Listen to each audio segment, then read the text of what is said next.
Welcome to my channel, MB for Multibagger. Disclaimer: I am not a registered analyst. This video is intended to purely education purpose. In interest, please do with your own due diligence or consult with your financial advisors.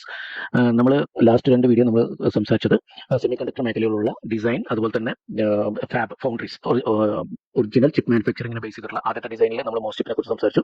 രണ്ടാമത്തെ fab മാനുഫാക്ചറിംഗിൽ Adani Enterprises, Tata Electronics പോലുള്ള കമ്പനികളെ കുറിച്ച് നമ്മൾ discuss ചെയ്തു. Third and most important quadrant ആയിട്ട് വരുന്ന മേഖലയാണ് ഒസാറ്റ് എന്ന് പറയുന്നത്, outsourced semiconductor assembly and testing എന്ന് പറയുന്ന മേഖലയാണ്. അതിലാണ് ഏറ്റവും കൂടുതൽ കമ്പനികൾ ഇന്ത്യൻ ഷെയർ മാർക്കറ്റിൽ ലിസ്റ്റ് ചെയ്തിട്ടുള്ള ഏറ്റവും പ്രധാനപ്പെട്ട കമ്പനിയായിട്ടുള്ള കെയ്ൻസ് ടെക്നോളജിനെ കുറിച്ചുള്ള ഒരു ഡിസ്കഷനാണ് നമ്മൾ പ്ലാൻ ചെയ്യുന്നത്. കുറച്ച് വലിയ വീഡിയോ ആണ്, അപ്പോൾ മുഴുവൻ കാണാൻ ശ്രമിക്കുക. ഇതിൽ നമ്മൾ എന്താണ് കവർ ചെയ്യുന്നുള്ള കണ്ടന്റാണ് ഇവിടെ നമ്മൾ കൊടുത്തിരിക്കുന്നത്. ബിസിനസ് ഏരിയ എന്ന് പറഞ്ഞാൽ PCBA എന്ന് വെച്ച് കഴിഞ്ഞാൽ പ്രിന്റഡ് സർക്യൂട്ട് ബോർഡ് ആൻഡ് അസംബ്ലിയാണ് കെയ്ൻസ് ടെക്നോളജിയുടെ പ്രധാനപ്പെട്ട ബിസിനസ് ഒന്ന്. രണ്ടാമത് ODM പ്രൊഡക്റ്റ് എഞ്ചിനീയറിംഗ്. ODM എന്ന് പറഞ്ഞു കഴിഞ്ഞാൽ ഒറിജിനൽ ഡിസൈൻ മാനുഫാക്ചർ എന്നാണ് അതിന്റെ ഫുൾ ഫോമായിട്ട് വരുന്നത്. അതിന്റെ പ്രൊഡക്റ്റ് എഞ്ചിനീയറിംഗ് കാര്യങ്ങളും ചെയ്യുന്നു. ബോക്സ് ബിൽഡ് എന്ന് പറഞ്ഞു കഴിഞ്ഞാൽ ഫൈനൽ പ്രൊഡക്റ്റ് എൻക്ലോസ് ചെയ്യുക എന്നുള്ളതാണ്. ഫൈനൽ പ്രൊഡക്റ്റ് എല്ലാ പ്രൊഡക്റ്റിന്റെയും കൂടി ഇൻബിൽഡ് ആയിട്ടുള്ള ഔട്ട്കം ആയിട്ടുള്ള ഇതിനെ പറയുന്നതാണ് ബോക്സ് ബിൽഡ് എന്നുള്ള ഒരു കൺസെപ്റ്റ് അറിയപ്പെടുന്നത്. അതിനകത്ത് നമ്മൾ സിസ്റ്റം ഇന്റഗ്രേറ്റഡ് ആയിരിക്കും, അസംബ്ലീസിന്റെ ഇന്റർണൽ അസംബ്ലീസ് ഒക്കെ ഇന്റഗ്രേറ്റ് ആയിരിക്കും. ഫൈനൽ പ്രൊഡക്റ്റും ക്യൂസ് ചെയ്യാവുന്ന തരത്തിലുള്ള ഒരു പ്രൊഡക്റ്റിനാണ് ബോക്സ് ബിൽഡ് എന്ന് പറയുന്ന ഒരു കൺസെപ്റ്റിനുള്ള ആ ഒരു മേഖലയിൽ ഇവർ പ്രവർത്തിക്കുന്നുണ്ട്. HID PCB manufacturing, backward integration, അതായത് ഇവർക്ക് വേണ്ട പ്രൊഡക്റ്റുകൾ ഇവർ തന്നെ മാനുഫാക്ചർ ചെയ്യാനുള്ള ഒരു ഫ്രെയിം സ്റ്റാർട്ട് ചെയ്യാൻ പോവാണ്. അതിന്റെ അത് നമ്മൾ വഴിയെ ഡിസ്കസ് ചെയ്യുന്നുണ്ട്. അപ്പോൾ HID എന്ന് പറഞ്ഞു കഴിഞ്ഞാൽ ഹൈ ഡെൻസിറ്റി ഇന്റർ കണക്ട് എന്നുള്ളതാണ് HID എന്ന് പറയുന്ന ഒരു ഫുൾ ഫോം വരുന്നത്. PCB ഓൾറെഡി നമ്മൾ ഡിസ്കസ് ചെയ്തു. പ്രിന്റഡ് സർക്യൂട്ട് ബോർഡിനെയാണ് PCB എന്ന് പറയുന്നത്. പിന്നെ റാപ്പിഡ് എക്സ്പ്രഷൻ ഓഫ് ഒസാറ്റ് നമ്മൾ ഡിസ്കസ് ചെയ്തതുപോലെ തന്നെ outsourced semiconductor assembly and ടെസ്റ്റിംഗിന്റെ ഷോർട്ട് ഫോം ആണ് ഒസാറ്റ്, സെമി കണ്ടക്ടർ മേഖലയിൽ. പിന്നെ ഇന്റഗ്രേറ്റഡ് ESDM, ഇതെല്ലാം ഉൾപ്പെടുന്ന ഒരു ഇന്റഗ്രേറ്റഡ് ഫ്രെയിം ആണ്. ഇത്രയും വർക്കുകളാണ് കെയ്ൻസിൽ പ്രധാനമായിട്ട് ചെയ്യുന്നത്. അതിന് ഇന്റഗ്രേറ്റഡ് ESDM ഫുൾ ഫോം നമ്മൾ പറയുന്നത് electronic system design and manufacturing. അപ്പോൾ ഇന്റഗ്രേറ്റഡ് പാർട്ട് വരുമ്പോൾ അതിനകത്ത് ഇലക്ട്രോണിക് ഡിസൈൻ വരും, അതായത് പ്രൊഡക്റ്റിന്റെ ഡിസൈൻ വരും, R&D വരും, റിസർച്ച് ആൻഡ് ഡെവലപ്മെന്റ് വരും, അസംബ്ലി വരും, ടെസ്റ്റിംഗ് ആൻഡ് ഫൈനൽ പാക്കേജിംഗ്, ഇത്രയും ഉൾപ്പെടുന്നതാണ് ESDMന്റെ ഇന്റഗ്രേറ്റഡ് പാർട്ട് എന്ന് പറയുന്നത്. ഈ മുഴുവൻ മേഖലയിലും ഇവർ വർക്ക് ചെയ്യുന്നുണ്ട്. സ്നാപ്ഷോട്ട് കെയ്ൻസിന്റെ ഒരു മാർക്കറ്റ് ക്യാപ്പ് വരുന്നത് 42,446 crore ആണ്. കറണ്ട് പ്രൈസ് 6,332 രൂപ. 52 ഹൈ വരുന്നത് 7,825 രൂപയും ലോ 3,825 രൂപയാണ്. Stock P one of the highest ആണ്. ഈ ഒരു മേഖലയിലുള്ള എല്ലാ സ്റ്റോക്കുകളും നമ്മൾ മോസ്റ്റ് ഇപ്പോൾ ഡിസ്കസ് ചെയ്തപ്പോഴും കണ്ടു. സ്റ്റോക്ക് ഈ ഒരു മേഖലയിൽ വർക്ക് ചെയ്യുന്ന എല്ലാ സ്റ്റോക്കുകളുടെയും പി വളരെ ഹൈ ആണ്. പ്രീമിയം വാല്യൂഷനിലാണ് ഇതെല്ലാം ഞാൻ ട്രേഡ് ചെയ്തുകൊണ്ടിരിക്കുന്നത്. 112 one of the highest P എന്ന് പറയാം. Book value 698. ഡിവിഡൻഡ് കൊടുക്കുന്നില്ല. ROC return capital employed 14.3%. ROE return capital വരുന്നത് ROE വരുന്നത് 10.7% ആണ്. ഫേസ് വാല്യൂ 10 rupees സ്പ്ലിറ്റ് ചെയ്തിട്ടില്ല. ഫേസ് വാല്യൂ സ്റ്റിൽ സ്റ്റേബിൾ ആണ്. ഡെപ്റ്റ് ഇക്വിറ്റി 0.19 ആണ്. സോ പറയത്തക്ക ഡെപ്റ്റ് കമ്പനിക്ക് വരുന്നില്ല, നെഗ്ലിജിബിൾ ആയിട്ടുള്ള ഡെപ്റ്റ് മാത്രമേ ഉള്ളൂ. പ്രൊമോട്ടർ ഹോൾഡിംഗ് 53.4% ആണ്. Industry PE 33.9%. Peg ratio PE growth ratio വരുന്നത് 1.24. 1 ആണ് ഐഡിയലി ബെറ്റർ എന്ന് പറയുന്നത്. പക്ഷേ 1.24 ഒരു ഇത്രയും വാല്യുവേഷൻ ഉള്ള ഇത്രയും ഗ്രോത്ത് പൊട്ടൻഷ്യൽ ഉള്ള ഒരു ഇതിൽ കൂടുതലായിട്ട് അനുഭവപ്പെടുന്നില്ല. ഓപ്പറേറ്റ് പ്രോഫിറ്റ് മാർജിൻ വരുന്നത് 16.2% ആണ്. Sales last quarter sales 3,225. Net profit വരുന്നത് 379, 379 കോടിയാണ്. Price to book value 9.07. Last 3 year sales growth വരുന്നത് 15.8, അതായത് 57% CAGR-ലാണ് ലാസ്റ്റ് 3 ഇയർ സെയിൽ ഗ്രോ ചെയ്തിരിക്കുന്നത്. അവരുടെ പ്രോഫിറ്റ് ഗ്രോത്ത് വരുന്നത് 90% മുകളിലാണ്. പ്രോഫിറ്റ് ഗ്രോത്ത് 90% മുകളിലും. 5 ഇയർ സെയിൽസ് ഗ്രോത്ത് വരുന്നത് ഓൾമോസ്റ്റ് 49% ഗ്രോത്ത് ഉണ്ട്. പ്രോഫിറ്റ് ഗ്രോത്ത് 5 ഇയറിൽ 95% ആണ്. സോ ഈ ഒരു റേഷ്യോയിൽ ഗ്രോ ചെയ്യുന്ന ഒരു കമ്പനിയാണ്. അതുകൊണ്ട് തന്നെയാണ് പ്രീമിയം വാല്യൂഷനിൽ ഇത് ട്രേഡ് ചെയ്യുന്നതും. ഡെപ്റ്റ് വരുന്നത് 885 crore ആണ്. ഓൾറെഡി നമ്മൾ ഡിസ്കസ് ചെയ്തു. 0.91 വളരെ ചെറിയ ഡെപ്റ്റേ ഉള്ളൂ. കമ്പനിയുടെ ഡെപ്റ്റ് ഒരു അത്ര ത്രെറ്റനിങ് ലെവലല്ല. ചേഞ്ച് ഇൻ പ്രൊമോഷൻ ഹോൾഡിംഗ് ചെറിയ രീതിയിൽ 0.06% അവർ പ്ലഡ് ചെയ്തിട്ടുണ്ട്. പ്രൊമോട്ടർ അത് കുറച്ചിട്ടുണ്ട്. EV/EBITDA റേഷ്യോ 66.2 ആണ്. Enterprises value 42,279 crore. Earning yield 1.3%. Pledge ചെയ്തിട്ടില്ല, പ്ലഡ്ജ് 0% ആണ്. പിന്നെ growth strong top line momentum ഉള്ള ഒരു കമ്പനിയാണ്. Q1 FY26 revenue 34% year on year grow ചെയ്തിട്ടുണ്ട്. ലാർജ് ഓർഡർ ബുക്ക് ഉള്ള കമ്പനിയാണ്. 7,401 കോടി ഓർഡർ ബുക്കുള്ള കമ്പനിയാണ്. അതായത് 18 to 24 മന്ത്സിലേക്ക് വിസിബിലിറ്റി ഉണ്ട്. അടുത്ത 2 വർഷത്തേക്കുള്ള വിസിബിലിറ്റി കമ്പനിയുടെ ഓർഡർ ബുക്കിൽ നമുക്ക് കാണാൻ പറ്റും. Profitability EBITDA margin expansion 16-17% Q1 increase ചെയ്തിട്ടുണ്ട്. ODM മിക്സ് ഇൻക്രീസ് ചെയ്തിട്ടുണ്ട്. അതായത് പുതിയൊരു ഒറിജിനൽ ഡിസൈൻ മാനുഫാക്ചറിംഗ് എന്ന് പറയുന്ന ഒരു കാറ്റഗറിയിലെ ബിസിനസ് മിക്സ് ഇതിനകത്ത് കോൺട്രിബ്യൂഷൻ കൂടിയിട്ടുണ്ടെന്ന് അർത്ഥം. പാറ്റ് ഇംപ്രൂവ് ചെയ്തിട്ടുണ്ട്, മാർജിനലി പാറ്റ് ഇംപ്രൂവ് ചെയ്തിട്ടുണ്ട്, പ്രോഫിറ്റ് ആഫ്റ്റർ ടാക്സ് ഇംപ്രൂവ് ചെയ്തിട്ടുണ്ട്. Main risk acute working capital stress ആണ്. അത് എന്തുകൊണ്ടാണെന്നുള്ളത് നമ്മൾ എക്സ്പാൻഷൻ ഒക്കെ വരുന്നുണ്ട്, അതിന്റെ ഭാഗമായിട്ടാണ്. അത് നമ്മൾ ഡിസ്കസ് ചെയ്യാം. റിസീവബിൾ ഡേയ്സ് ഇതൊരു കുറച്ച് കൺസേണിംഗ് ഫാക്ടറാണ്. റിസീവബിൾ ഡേയ്സ് സർജ് ചെയ്തിട്ടുണ്ട് 130 days 145 days റിസീവബിൾസിന്റെ ഡേറ്റ് ഇംപ്രൂവ് ചെയ്തിട്ടുണ്ട്. അത് ശരിക്കും കമ്പനിക്ക് നെഗറ്റീവ് ആണ്. റിസീവബിൾസ് എത്ര നേരത്തെ കിട്ടുന്നതാണ് കമ്പനികളെ സംബന്ധിച്ച് നല്ലത്. Negative operating cash flow despite reporting profit report ചെയ്തിട്ട് പോലും FY25 മാർച്ചിലെ operative profit market cash flow വന്നിട്ട് നെഗറ്റീവ് ആയിരുന്നു. -82 കൊണ്ടായിരുന്നു, -82 -87 ആ ഒരു റേഞ്ചിലാണ്. അപ്പോൾ അത് നെഗറ്റീവായിട്ട് ഉള്ള കാര്യമാണ്. പിന്നെ heavy CAPEX and fund rising dilute margin of safety. അത് ഹെവി കാപെക്സ് ഇംപ്രൂവ് ചെയ്തിട്ട് കാപെക്സ് അവർ പുതിയ 2 കമ്പനികൾ എക്സ്പാൻഡ് ചെയ്യുന്നുണ്ട്. മീൻസ് പുതിയ മേഖലയിലേക്ക് അവർ സ്റ്റെപ്പ് ചെയ്യുന്നുണ്ട്. അതിന്റെ ഭാഗമായിട്ട് കാപെക്സ് ഇംപ്രൂവ് ചെയ്ത് ഫണ്ട് റൈസ് ചെയ്യേണ്ട ആവശ്യങ്ങൾ വന്നിട്ടുണ്ട്. അതിന്റെ നമ്മൾ ഇത് അടുത്ത സ്ലൈഡുകളെല്ലാം ഡിസ്കസ് ചെയ്യുന്നുണ്ട്. വാല്യൂഷൻ ബേസ് പി റേഷ്യോ 110-112 റേഞ്ചിലാണ്. ഈ വീഡിയോ വെരി ഹൈ ആണ്. Market pricing sims flawless execution. അപ്പോൾ ഇത് വാല്യൂഷൻ കുറച്ച് ഹൈ ആണ്. നമ്മൾ കണ്ടു ഈ ഒരു മേഖലയിലുള്ള എല്ലാ കമ്പനികളും ഒരുവിധം വാല്യൂഷൻ ഹൈ ആയിട്ടായിരുന്നു. ഇതൊരു ജസ്റ്റ് റെക്കമെൻഡേഷൻ എടുക്കണ്ട, ഞാൻ ചെയ്യുകയാണെങ്കിൽ എന്ത് ചെയ്യും എന്നുള്ളതാണ് ഞാൻ ഇവിടെ എഴുതിയിരിക്കുന്നത്. ഞാൻ ഓൾറെഡി ഇതിനകത്ത് എൻട്രി എടുത്തിട്ടുള്ളത് ഹോൾഡ് ചെയ്യാണ് എന്നെ സംബന്ധിച്ചുള്ള ഇപ്പോഴത്തെ കോൾ. അല്ല, ഞാൻ ഫ്രഷ് ആയിട്ടാണ് എൻട്രി എടുക്കുന്നതെങ്കിൽ ഞാൻ ചെയ്യാൻ ഉദ്ദേശിക്കുന്നത് ഈ ഒരു കെയ്ൻസിന്റെ സെമിക്കോൺ എന്ന് പറയുന്ന സനന്ദിലെ, ഗുജറാത്തിലെ സനന്ദിലെ ഒസാറ്റിലെ ഒരു ഫാക്ടറി ഒരു ഓപ്പറേഷൻ ചെയ്യുന്നുണ്ട്. അത് എന്താ പറയുക, ഫാക്ടറി സെറ്റപ്പ് ചെയ്യുന്നുണ്ട്. അപ്പോൾ അതിന്റെ പ്രവർത്തനം ഓൾമോസ്റ്റ് കഴിയാറായി. ഡിസംബർ ജനുവരിയോട് കൂടി അതിന്റെ ഓപ്പറേഷൻ സ്റ്റാർട്ട് ചെയ്യുന്നതാണ് അറിയാൻ കഴിയുന്നത്. എസ്പെഷ്യലി ന്യൂസ് എല്ലാം അതാണ്. അപ്പോൾ ഓൾമോസ്റ്റ് ഫൈനൽ സ്റ്റേജിലാണ്. അപ്പോൾ അത് കഴിഞ്ഞെടുക്കാം. അതുപോലെ തന്നെ HDPCB തമിഴ്നാട്ടിൽ ഒരു പ്രൊജക്ട് ഉണ്ട്. അവിടെ തമിഴ്നാട്ടിലെ പ്രൊജക്റ്റും 2027 കൂടിയിട്ടാണ് അതിന്റെ ഇനീഷ്യൽ ഔട്ട്പുട്ട് വരാനുള്ള സാധ്യത. അപ്പോൾ ഇതുമായിട്ട് ബന്ധപ്പെട്ട് നിങ്ങൾക്ക് ഒന്നില്ലെങ്കിൽ സെമിക്കോൺ സനന്ദിലെ ഒസാറ്റിലെ ഫാക്ടറിയുടെ ഔട്ട്പുട്ട് വരുന്നവരെയോ അല്ലെങ്കിൽ ഇതിലെ കുറച്ചും കൂടി വെയിറ്റ് ചെയ്യാൻ തയ്യാറാണെങ്കിൽ HDPCB തമിഴ്നാട് പ്രൊജക്ട്സ് ഒക്കെ കഴിഞ്ഞതിന് ശേഷം പതുക്കെ അക്സെപ്റ്റ് ചെയ്യുക, മീൻസ് എക്സ്പോഷർ എടുത്ത് തുടങ്ങാം. ബയോൺ ഡിപ്സ് അല്ലെങ്കിൽ വേറെ ചെയ്യാവുന്ന ഒരു മേഖല, നമ്മൾ ഇനീഷ്യലി പുതിയൊരു ആളാണ് വേറെ ബൈ ചെയ്യാൻ ഉദ്ദേശിക്കുന്നത്. ബയോൺ ഡിപ്സ് അല്ലെങ്കിൽ സ്റ്റാഗറിംഗ് മാറ്റർ കുറേശ്ശെ SIP പോലെയൊക്കെ വാങ്ങിക്കുക, അങ്ങനെയുള്ള ഒരു സ്ട്രാറ്റജി ഒക്കെ യൂസ് ചെയ്യുന്നതായിരിക്കും നല്ലത്. ഞാൻ പറയുന്നത് 2 രീതിയിലും ഹോൾഡിംഗ് എക്സിസ്റ്റിംഗ് ആൾക്കാരാണെങ്കിൽ എന്താണ് ചെയ്യേണ്ടത് എന്നുള്ള പറഞ്ഞ് നമ്മൾ ഡീറ്റെയിൽ ആയിട്ട് വീണ്ടും ഇത് ഡിസ്കസ് ചെയ്യുന്നുണ്ട്.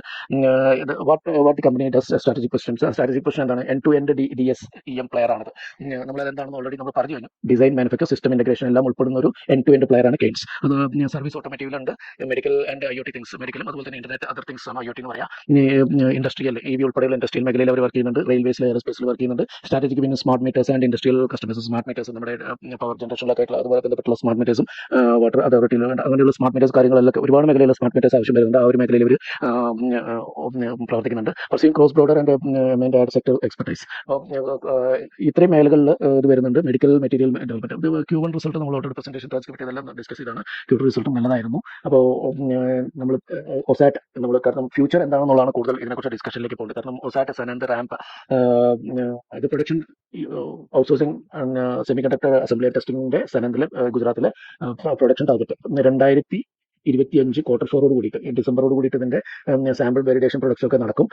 Commercial mass production around December 25, January 26, അതായത് അടുത്ത 2 മാസങ്ങൾക്കുള്ളിൽ കൊമേഴ്ഷ്യൽ മാസ് പ്രൊഡക്ഷൻ ഇത് തുടങ്ങുന്നതാണ് ഇതിനകത്ത് നമുക്ക് കിട്ടുന്ന ഇൻഫർമേഷൻ. ഓൾറെഡി വാലിഡേഷൻ സാമ്പിളും വാലിഡേഷൻ ഒക്കെ കഴിഞ്ഞു. അടുത്ത കൊമേഴ്ഷ്യൽ പ്രൊഡക്ഷനിലേക്ക് കമ്പനി കിടക്കാം. അടുത്ത HDPCB ഒരകാടം, തമിഴ്നാട്. ഞാൻ വായിക്കുന്ന പേര് ശരിയാണെന്നറിയില്ല. അത് തമിഴ്നാട്ടിലെ ഒരു സ്ഥലത്തിന്റെ പേരാണ്. തമിഴ്നാട്ടിലെ HDPCB high density Inter connect printed circuit ബോർഡിന്റെ മാനുഫാക്ചറിംഗ് യൂണിറ്റ് തമിഴ്നാട്ടിലെ ഇവിടെ സൈൻ ചെയ്തിട്ട് സെപ്പറേറ്റ് സൈൻ ചെയ്തിട്ടുണ്ട്. 4,995, അതായത് 5,000 crore അടുപ്പിച്ച് 5,000 കോടി അടുപ്പിച്ചുള്ള ഒരു ഇൻവെസ്റ്റ്മെന്റ് ആണ് അവിടെ ചെയ്യുന്നത്. HDPC പ്രൊഡക്ഷൻ ടൈം ലൈൻ ഒരു early 26 റാമ്പ് അപ്പ് ചെയ്യുന്നതാണ് പറയുന്നത്. പക്ഷേ കൊമേഴ്ഷ്യൽ പ്രൊഡക്ഷൻ 27 വരെ 7 ആകുമ്പോഴേക്കും സ്റ്റാർട്ട് ചെയ്യുന്നുള്ള ഒരു സെക്കൻഡ് ഒപ്പീനിയനും കൂടി കാണപ്പെടുന്നുണ്ട്. അപ്പോൾ അതുകൊണ്ട് നമുക്കൊരു early 26 ചിലപ്പോൾ അതിന്റെ ടെസ്റ്റിംഗും കാര്യങ്ങളായിരിക്കും നടക്കുന്നുണ്ടാവുക. ഒരു കൊമേഴ്ഷ്യൽ പ്രൊഡക്ഷൻ 27 ഒക്കെ ആവാനുള്ള സാധ്യതയും ഇപ്പോഴത്തെ ന്യൂസുകളിൽ നിന്ന് നമുക്ക് വായിച്ചെടുക്കാൻ സാധിക്കും. അപ്പോൾ acquisition and international expansion. Acquisition അക്യോയുടെ Canada, August Electronics, May 2025 August Electronics കാനഡയിൽ ഒരു അക്വിസിഷൻ ചെയ്തിട്ടുണ്ട്. അതുവഴി നോർത്ത് അമേരിക്കയിലേക്കുള്ള അതുപോലെ തന്നെ സ്റ്റേക്ക് ഇൻ ഓസ്ട്രിയ സെൻസോണിക് 2024 ഡിസംബറിലും സ്റ്റേക്ക് അക്വിസിഷൻ ചെയ്തിട്ടുണ്ട്. ഓസ്ട്രിയ അതുപോലെ തന്നെ കാനഡ, ഇത് നോർത്ത് അമേരിക്കയിലും യൂറോപ്പിലും ഇവരുടെ ബിസിനസിന്റെ എക്സ്പാൻഷന് വേണ്ടിയിട്ട് അല്ലെങ്കിൽ അവിടുത്തെ ഒരു ഓപ്പറേഷന് വേണ്ടിയിട്ട് ഈ 2 പ്രധാനപ്പെട്ട കമ്പനികളിലും കൂടി അവർ സ്റ്റേക്ക് അക്വിസിഷൻ ചെയ്തിട്ടുണ്ട്. അതുവഴി അവിടെയുള്ള ബിസിനസ് കൂടി ഇന്റർനാഷണൽ എക്സ്പാൻഷൻ കൂടി അവർ പ്ലാൻ ചെയ്തിട്ടുണ്ട്. Okay, fund raise QIP board approve ചെയ്ത് 1600 കോടിയോളം QIP ഫണ്ട് റൈസ് ചെയ്യാനായിട്ട് കമ്പനി ബോർഡ് അപ്രൂവ് ചെയ്തിട്ടുണ്ട്. ഇതിന്റെ റിയാക്ഷൻ എന്താണെന്ന് പറഞ്ഞാൽ മാർക്കറ്റ് വോളറ്റാലിറ്റിയാണ്. അത് നമ്മൾ കറന്റ് കണ്ടുകൊണ്ടിരിക്കുകയാണ്. മാർക്കറ്റിൽ നല്ല ഹൈയിൽ പോയൊരു സ്റ്റോക്ക് ഇപ്പോൾ അവിടുന്ന് ഓൾമോസ്റ്റ് ഒരു 15-20% താഴെ വന്നൊരു സ്ഥിതിയിലാണുള്ളത്. പക്ഷേ അത് ബെറ്റർ വാല്യുവേഷൻ ആയിട്ട് എനിക്ക് തോന്നുന്നു. മുമ്പ് ഉണ്ടായിരുന്നതിനേക്കാളും വാല്യുവേഷൻ കുറച്ചും കൂടി കുറഞ്ഞിട്ടുണ്ട്. സ്റ്റിൽ ഇപ്പോഴും അട്രാക്റ്റീവ് വാല്യുവേഷനിലല്ല, ഹയർ വാല്യുവേഷനിൽ തന്നെയാണ്. അപ്പോൾ ഒന്നിലേക്ക് ടൈം കറക്റ്റ് ചെയ്യാനോ അല്ലെങ്കിൽ റിസൾട്ട് വഴി നല്ല റിസൾട്ട് വന്നത് വാല്യുവേഷൻ കറക്റ്റ് ഈക്വലൈസ് ചെയ്യാനുള്ള ഒരു ടൈം നമ്മൾ കൊടുക്കേണ്ടി വരും ഇതിനകത്ത് എക്സ്പോഷർ എടുക്കുന്ന പക്ഷം. Financial performance and health key numbers and interpretation നമുക്ക് ഇതിന്റെ ഓൾറെഡി നമ്മൾ ഡിസ്കസ് ചെയ്താണ്. 2021-2025 വരെയുള്ള ട്രെൻഡ്സ്. റവന്യൂ ഗ്രൂ 420 കോടി. 2021 ഫിനാൻഷ്യൽ ഇയർ 420 കോടി ഉണ്ടായിരുന്ന സെയിൽസ് റവന്യൂ 2025 2770 22 കോടിയായിട്ട് 2722 കോടി ഓൾമോസ്റ്റ് CAGR 59% CAGR-ലാണ് കമ്പനി ഗ്രോ ചെയ്തിരിക്കുന്നത്. അത് വളരെ എന്താ പറയുക വളരെ മികച്ചൊരു CAGR-ലാണ് കമ്പനി ഗ്രോ ചെയ്തിട്ടുള്ളത്. ലാസ്റ്റ് 4 ഇയേഴ്സ് ആയിട്ടുള്ള CAGR എടുക്കുമ്പോൾ എഡിറ്റ പാറ്റ എക്സ്പാൻഡ് ചെയ്തിട്ടുണ്ട്. അതുപോലെ എഡിറ്റ മാർജിൻ ആൾസോ ആദ്യം 9 to 10% ആയിരുന്നു മാർജിൻ ഉണ്ടായിരുന്നത് 2021. അത് നമ്മൾ 16-17% ഓൾമോസ്റ്റ് 9-10% നിന്ന് ഒരു 60-70% മാർജിൻ എക്സ്പാൻഷൻ 9-10% 16-17%ത്തിലേക്കുള്ള ഓപ്പറേഷൻ പ്രോഫിറ്റ് മാർജിൻ ഇംപ്രൂവ് ചെയ്യാനായിട്ട് എഡിറ്റ മാർജിൻ ഇംപ്രൂവ് ചെയ്യാനായിട്ട് സാധിച്ചിട്ടുണ്ട്. കമ്പനിക്ക് സാധിച്ചിട്ടുണ്ട്. അതൊരു പോസിറ്റീവ് ഇമ്പാക്ട് ആണ് കമ്പനിയുടെ റിസൾട്ടുകൾ ഉണ്ടാക്കുക. Cash flow and balance sheet red flags എന്തൊക്കെയാണെന്ന് വെച്ച് കഴിഞ്ഞാൽ റിസീവബിൾ ഡേയ്സ് ഓൾറെഡി നമ്മൾ ഡിസ്കസ് ചെയ്തു കൂടിയിട്ടുണ്ട്. 142-145 റിപ്പോർട്ടഡ് ജംസ് പീരിയഡ്സ് ഇത് അവിടെ നമ്മൾ വീണ്ടും തന്നെയാണ് പറയുന്നത്. പിന്നെ അതുപോലെ തന്നെ main cost negative net cost flow 2025 82 കോടിയായിട്ട് നെഗറ്റീവ് ആണ് ക്യാഷ് ഫ്രം ഓപ്പറേഷൻസ് വരുന്നത്. Operation cash flow operating cash flow minus ആണ്. അതൊരു നെഗറ്റീവ് തിങ് ആണ്. Borrowings and liquidity gross borrowing increased പിന്നെ balance sheet growth 24% increase funding. അത് നമ്മൾ ഇത് എക്സ്പാൻഷന് വേണ്ടിയിട്ടാണ് QIP ഒക്കെ വഴിയുള്ള ബോറിംഗ്സ് ഇംപ്രൂവ്മെന്റ്. അതൊരു നെഗറ്റീവ് സെൻസിൽ ഞാൻ കാണുന്നില്ല. എൻ്റെ ഒരു ഐഡിയയിൽ നെഗറ്റീവ് സെൻസിൽ കാണുന്നില്ല. കാരണം അത് കാപ്പക്സ് ഇംപ്രൂവ്മെന്റിന് വേണ്ടിയിട്ടായിരുന്നുകൊണ്ട് തന്നെ അത് എന്താ പറയുക ഫംഗ്ഷനിങ് ആവുന്നതോടുകൂടി അതിനുള്ള റവന്യൂ കാര്യങ്ങളെല്ലാം ജനറേറ്റ് ചെയ്യുന്നുണ്ട്. അതൊരു നെഗറ്റീവായിട്ട് ഞാൻ കറന്റ് കാണുന്നില്ല. വാല്യുവേഷൻ്റെ അതൊരു ബോറോയിങ്സ് ഇൻക്രീസ് ചെയ്തെന്ന് മാത്രമാണ് അതിനകത്തൊരു പറയാനുള്ളൂ. അതൊരു നെഗറ്റീവ് ഫീഡ്ബാക്ക് അല്ല. Capex and CWP capital work in progress ആണ്. CWIP എന്ന് പറയുന്നത് ക്യാപിറ്റൽ വർക്ക് ഇൻ പ്രോഗ്രസ്. അതായത് ഫാക്ടറി കാര്യങ്ങളൊക്കെ സെറ്റപ്പ് ചെയ്തുകൊണ്ടിരിക്കുന്നതിന് ഇപ്പോൾ കറന്റ് നമ്മൾ ഇൻവെസ്റ്റ് ചെയ്തുകൊണ്ടിരിക്കുന്നതിനാണ് ഇത് ആ ഒരു വേർഡ് ടെക്നിക്കൽ വേർഡ് യൂസ് ചെയ്യുന്നത്.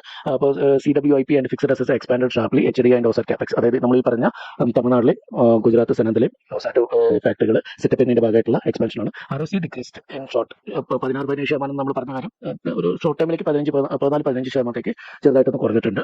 1-2% ഇതിനകത്ത് ROC-നകത്ത് പെർസെൻറ്റേജ് കുറഞ്ഞിട്ടുണ്ട്.